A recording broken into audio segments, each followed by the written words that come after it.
بسم اللہ الرحمن الرحیم۔ السلام علیکم دوستو، دنیا بھر کی خبروں میں آج آپ سنیں گے، لیکن اس سے پہلے اگر ہو سکے تو لائک اور سبسکرائب کا بٹن ضرور دبا لیں۔ شکریہ۔ غزہ میں اسرائیلی مظالم کے خلاف دوستو امریکہ کی بڑی یونیورسٹیوں میں احتجاج اور مظاہرے جاری ہیں جو اب یورپ میں بھی پھیل گئے ہیں۔ طلبہ اسرائیل کے ساتھ تعلقات رکھتے ہوئے کمپنیوں اور شخصیات کا بائیکاٹ کا مطالبہ کر رہے ہیں۔ غزہ میں جاری جنگ کے بعد یونیورسٹیوں میں تناؤ بڑھتا جا رہا ہے، جس کے بعد یہ مظاہرے اب یورپ میں بھی بڑے پیمانے پر پھیلتے جا رہے ہیں۔ آسٹریلیا میں سڈنی یونیورسٹی میں طلبہ نے احتجاجی کیمپ لگا لیے۔ آسٹریلوی وزیر اعظم کی اسرائیل اور غزہ سے متعلق پالیسی کے خلاف نعرے بازی کی گئی۔ طلبہ نے حکومت سے مطالبہ کیا کہ اسرائیل سے منسلک کمپنیوں سے علیحدگی اختیار کی جائے۔ یاد رہے دوستو کہ اس وقت امریکہ کی جن یونیورسٹیوں میں احتجاج کیا جا رہا ہے اس میں Columbia University, University of Southern California, Austin میں University of Texas, George Washington University, Harvard University, California State Polytechnic University شامل ہیں۔ اسلامی جمعیت طلباء پاکستان نے دوستو تعلیمی اداروں میں بھی غزہ مہم شروع کرنے کا اعلان کر دیا ہے۔ Islami Jamiat Talaba Pakistan we are one slogan کے تحت جسٹس فار غزہ مہم شروع کر رہی ہے، جس کے ذریعے پاکستان کی سول سوسائٹی کو فلسطین کاز کے لیے متحرک کر دیا جائے گا۔ غزہ میں فوری جنگ بندی اور امدادی سامان کی ترسیل کے لیے حکومت کے سامنے مطالبات رکھے جائیں گے۔ کمپین کے اختتام پر تعلیمی اداروں میں علامتی بستیاں بھی سجائی جائیں گی۔ اسلامی جمعیت طلباء کا کہنا ہے کہ امریکی یونیورسٹیوں میں ہونے والے احتجاجی مظاہروں کی ہم بھرپور حمایت کا اعلان کرتے ہیں۔ اسلامی جمعیت طلباء کا کہنا ہے کہ امریکی طلباء نے مزاحمت کی نئی تاریخ رقم کر دی ہے۔ اہلیان غزہ کی خاطر کراچی سے لے کر نیو یارک تک تمام طلباء اس تحریک کا حصہ ہیں۔ وی آر ون سلوگن کے ذریعے اسلامی جمعیت طلباء تمام طلباء کو اس کمپین کا حصہ بننے کی دعوت دیتی ہے۔ فرانسیسی صدر میکرون نے اعلان کیا ہے کہ یورپ کو موت کا شدید خطرہ لاحق ہے۔ میکرون کا کہنا تھا کہ یورپ ایک نازک موڑ پر آن پہنچا ہے اور اسے ان حریفوں کے خلاف مزید بھی کچھ کرنا چاہیے کہ جو تیزی کے ساتھ اپنے اسلحہ جات کی تجدید کر رہے ہیں۔ فرانسیسی صدر کا کہنا تھا کہ یورپ کے مرنے کا امکان قوی ہے جو صرف اور صرف ہمارے انتخاب پر منحصر ہے۔ میکرون نے زور دیتے ہوئے کہا کہ ایسی صورتحال میں کہ جب عالمی آزاد تجارت کے اصولوں کو اہم حریفوں نے چیلنج کر رکھا ہے، یورپ کو اقتصادی طور پر پیچھے رہ جانے کا بھی شدید خطرہ ہے، لہذا اسے اپنے نمو کے ماڈل پر نظر ثانی کرنی چاہیے۔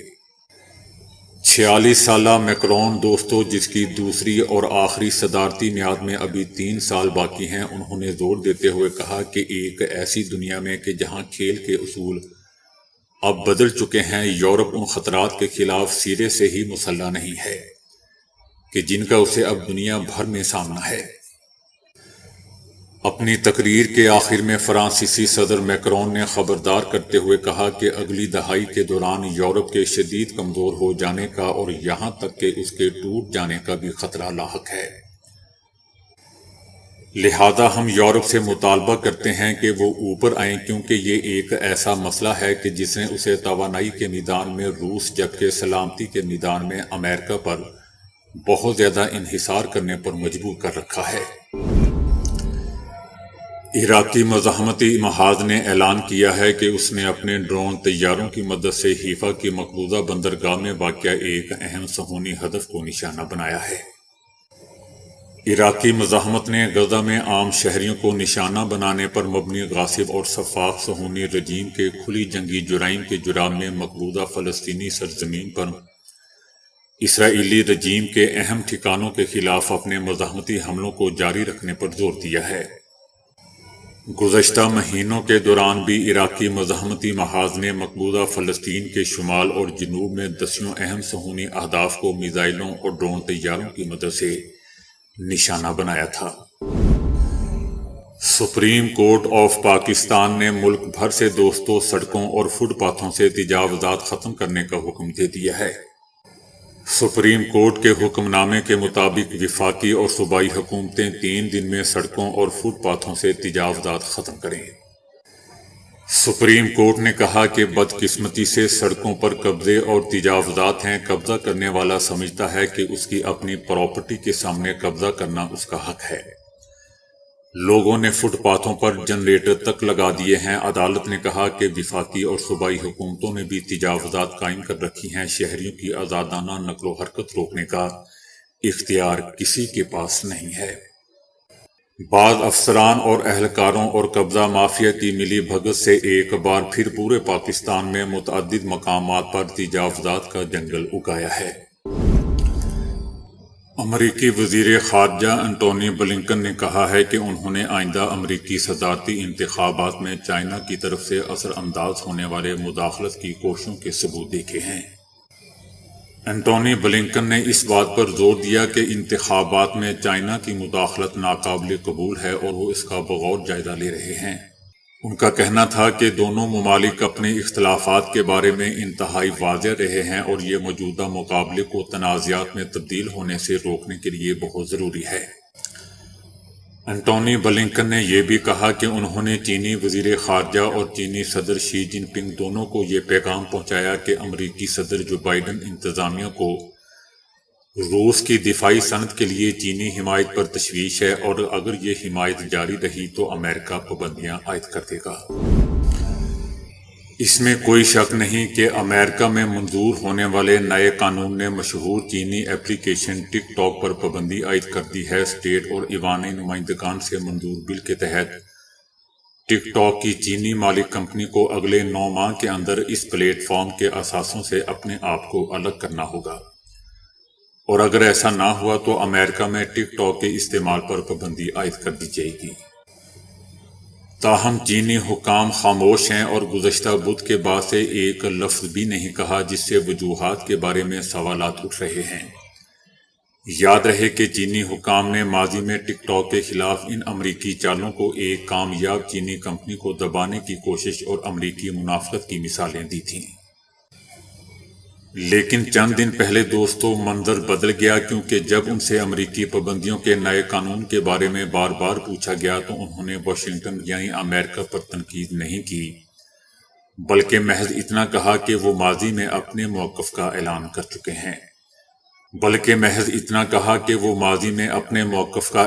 چکے ہیں۔ ایسا لگتا ہے کہ چائنا نے بلنکن کے دورے کو مد نظر رکھتے ہوئے خاموشی اختیار کی ہے۔ ریاض میں واقع ایک معروف برانڈ کے ریستوران کے کھانے سے دوستوں 35 افراد زہر خورانی کا شکار ہو گئے، جن میں سے 28 کی حالت نازک ہے۔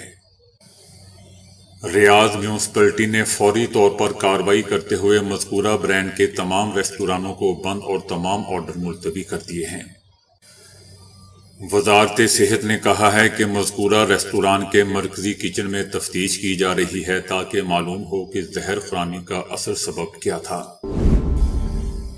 اسرائیل نے مصر کو پیغام بھیجا ہے کہ رفح پر حملے سے پہلے اسرائیلی یرغمالیوں کی رہائی کے لیے مذاکرات کا یہ آخری موقع ہے۔ مصری حکام سے کہا گیا ہے کہ اسرائیل رفح پر حملے کے لیے سنجیدہ ہے اور حماس کو نکلنے کا کوئی راستہ نہیں دے سکتا۔ مصر دوستوں رفح پر اسرائیلی حملے کی صورت میں غزہ پناہ گزینوں کے مصر میں داخلے کے حوالے سے فکر مند ہے۔ یہی وجہ ہے کہ مصر مذاکرات میں فعال کردار ادا کر رہا ہے۔ اسرائیل کا کہنا ہے کہ اسرائیل قطر کو بھی ایک اہم ثالث کے طور پر دیکھ رہا ہے، لیکن قطر نے حماس رہنماؤں کی قطر سے بے دخلی اور ان کی معاونت سے متعلق جواب نہیں دیا ہے۔ اب بھی قطر مذاکرات کا حصہ ہے، لیکن اس کی صلاحیت پہلے کے مقابلے میں کم ہے۔ تاہم حماس کا کہنا ہے کہ مصر اور قطر مذاکراتی عمل کے لیے ایک اہم ثالث ہیں۔ عمران خان نے اپنی قسم توڑ دی ہے۔ عمران خان نے اپنی جماعت کو اسٹیبلشمنٹ اور دیگر سیاسی جماعتوں سے مذاکرات کی اجازت دے دی ہے۔ پاکستان تحریک انصاف اسٹیبلشمنٹ اور سیاسی جماعتوں کے ساتھ مذاکرات کے لیے آمادہ ہے۔ تحریک انصاف کے رہنما شبلی فراز نے عمران خان کی جانب سے مذاکرات کی اجازت دیے جانے کی تصدیق کر دی ہے۔ شبلی فراز نے کہا ہے کہ سیاسی عدم استحکام نے ملک کو گرفت میں لیا ہوا ہے۔ مذاکرات کے پیرامیٹرز پہلے سے طے کیے جائے، مذاکرات کس طریقے سے اور کس ماحول میں ہوں گے پہلے سے طے کیا جائے، تبھی مذاکرات کی راہ ہموار ہوگی۔ جو سٹیک ہولڈرز ہیں ان سے مذاکرات ہونے چاہیے اور کسی سے نہیں۔ شبلی فراز کا کہنا تھا کہ تحریک انصاف بھی ایک حقیقت ہے اور اسٹیبلشمنٹ بھی ایک حقیقت ہے۔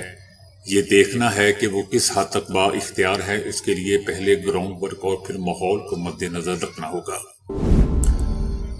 اگرچہ دوستو یہ ایک خواب لگتا ہے، لیکن یہ سچ ہے کہ ایک آتش فشاں پہاڑ اریبس ہر روز سونے کے ٹکڑے برسا رہا ہے، جس کی قیمت $6000 ہے۔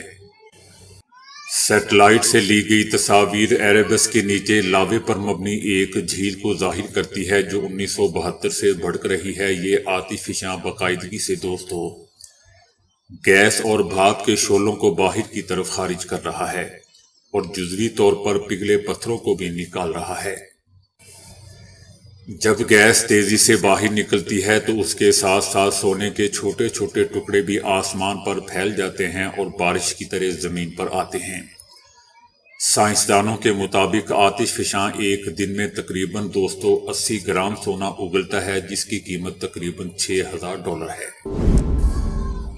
پاور ڈویژن نے سولر پاور پر ٹیکس لگانے کی خبروں کو دوستو جھوٹ قرار دے دیا ہے۔ ایک اعلامیہ جاری کیا گیا ہے جس میں کہا گیا ہے کہ سولر پاور پر ٹیکس عائد کرنے کی خبروں میں کوئی صداقت نہیں ہے۔ سینٹرل پاور پرچیزنگ ایجنسی یا پاور ڈویژن نے حکومت کو ایسی کوئی سمری نہیں بھیجی ہے۔ صاحب ثروت لوگ بے تحاشا دوستو سولر پینل لگا رہے ہیں۔ گھریلو صنعتی صارفین سمیت حکومت کو بھی سبسڈی کی شکل میں $1.90 کا بوجھ برداشت کرنا پڑ رہا ہے۔ اس کے نتیجے میں تقریباً 2.5 سے 3 کروڑ غریب صارفین متاثر ہو رہے ہیں۔ یہ $1.90 غریبوں کی جیب سے نکل کر امیر طبقے کی جیبوں میں جا رہے ہیں۔ اگر یہی سلسلہ جاری رہا تو غریب صارفین کے بلز کم از کم $3.35 فی یونٹ کا مزید اضافہ ہو جائے گا۔ جرمن فیڈرل سینٹر برائے نیوٹریشن نے کہا ہے کہ آڑو شوگر کے مریضوں کے لیے بہت زیادہ مفید ہے۔ آڑو وٹامنز اور معدنیات کا خزانہ ہے۔ اس میں وٹامن اے، بی، سی، ای اور کے جیسے طبی مرکبات پائے جاتے ہیں۔ اس کے علاوہ آڑو میں پوٹاشیم اور میگنیشیم کی بڑی مقدار بھی موجود ہوتی ہے۔ 100 گرام آڑو میں 48 کیلوری ہوتی ہے۔ اس میں تقریباً کوئی چربی نہیں ہوتی، جبکہ تقریباً 9 گرام چینی ہوتی ہے۔ آڑو میں موجود وٹامن اور معدنیات مدافعتی نظام کو مستحکم کرنے میں مدد دیتے ہیں، قلبی نظام کی صحت کو بڑھاتے ہیں اور دل کی بیماریوں سے محفوظ رکھتے ہیں۔ آڑو میں ایسے مادے اور وٹامن ہوتے ہیں جن میں اینٹی آکسیڈنٹ اثر ہوتا ہے جو آزاد ریڈیکل کے نام سے جانے جاتے ہیں۔ یہ تیزی سے ڈھلتی عمر کی رفتار کم کرتے ہیں اور بڑھاپے کو روکتے ہیں۔ آڑو غذائی ریشہ سے مالا مال ہوتا ہے جو ہاضمہ کے عمل کو تیز کرتا ہے اور لمبے عرصے تک بھوک محسوس کرنے میں مدد کرتا ہے۔ آڑو میں غذائی ریشہ خون میں شوگر کی سطح کو ایڈجسٹ کرتا ہے اور اس سے شوگر سے بچانے میں بھی مدد مل سکتی ہے۔ جولائی تا نومبر 38 ارب 43 کروڑ روپے سے زائد کی چائے درآمد کی گئی۔ گزشتہ سال کے اسی عرصے میں 28 ارب 90 کروڑ کی چائے درآمد کی گئی تھی۔ دوستو یاد رہے کہ پاکستان میں چائے کی پتی کی پیداوار کافی کم ہے، جس کے باعث پاکستان کو چائے کی پتی سری لنکا سمیت دیگر ممالک سے درآمد کرنی پڑتی ہے۔ سردیاں آتے ہی پاکستان میں چائے کا استعمال بڑھ جاتا ہے۔ چائے کے ڈھابے اس موسم میں شہریوں سے بھرے نظر آتے ہیں۔ تو دوستو ابھی کے لیے اتنا ہی۔ ویڈیو کو لائک اور شیئر کرنے کا بہت بہت شکریہ۔